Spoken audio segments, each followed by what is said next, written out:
Bitch, I'm back out my coma. I don't know about you, but sometimes the hellish stream of bad news coming from the internet puts me in kind of a state of panic. I just have to delete Instagram for a month and just kind of forget about how fucked up everything is, and then I can get back on Instagram, and then I can do it all over again next month. This has been me for a few weeks, and I think I'm gonna be okay. But I do keep using one social media, and that's Facebook. You buy a lot of cool shit on Facebook, like this, or fucking that. And so what I'm learning, despite the world looking bad on social media, Facebook, on the other hand, is where everything that is thought-provoking and pure comes to die. Nowhere else in the whole world does anybody care even a little bit about the whole Aryan denim Sydney Sweeney thing. Except for Republican assholes on Facebook getting outraged by the non-existent outrage on the left, and then the left gets outraged right back, and then everybody gets the Fell For It Again award, except for American Eagle, because their market cap jumped $1 billion.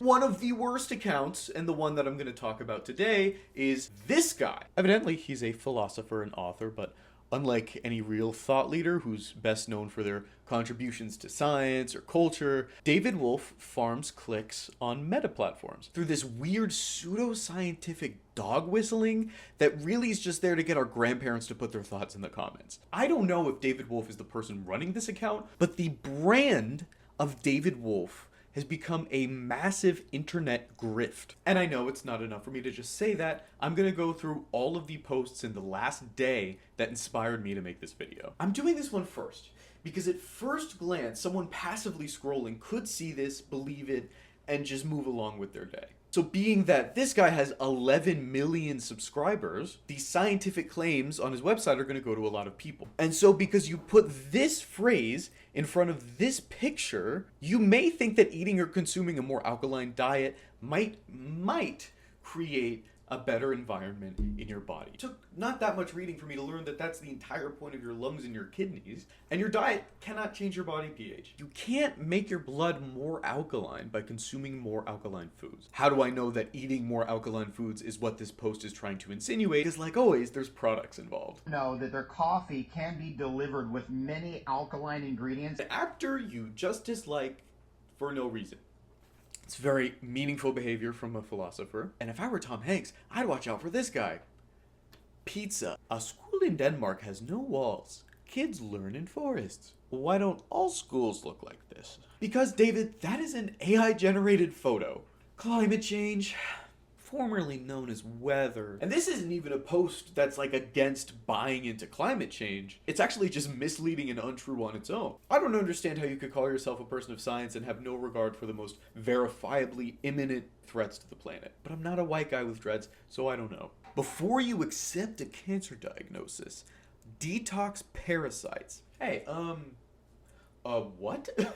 What the fuck? Oh, no, I see now. He's selling a herbal parasite remover on his website. It looks like this world is actually riddled with parasites and they're controlling everyone's minds. This guy has 11 million followers and he's selling mind-controlling parasite herbal pills for $50 for like 2 weeks worth. Wait a minute.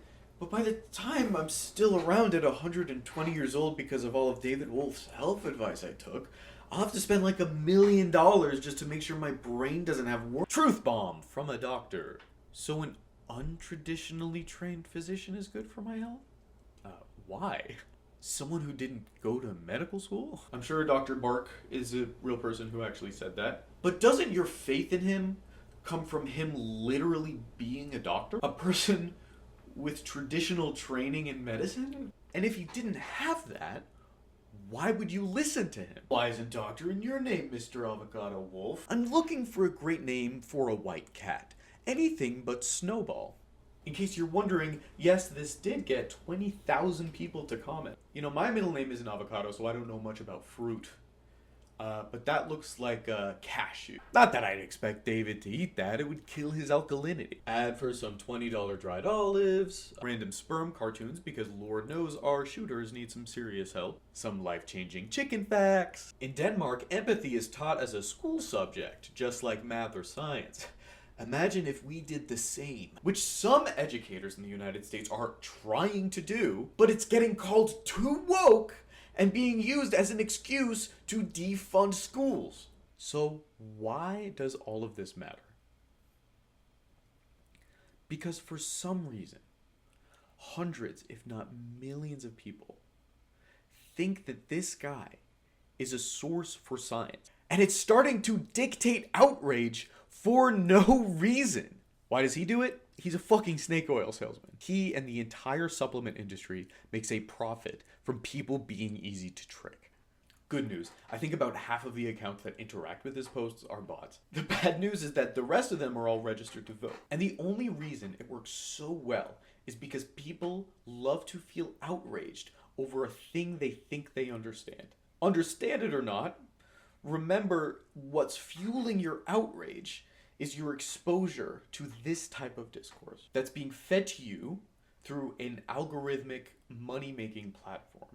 And me as well, which is what this is. But I'm not really upset about the state of Meta's apps. We all kind of know it's an evil platform that everyone from newborn to grandpa is addicted to. And plus, there's probably just as many twisted truths and horrific lies that have been around for all of history. So it's just as much up to you to dictate what media you consume. And that is what's more important than ever. Long story short, fund public schools.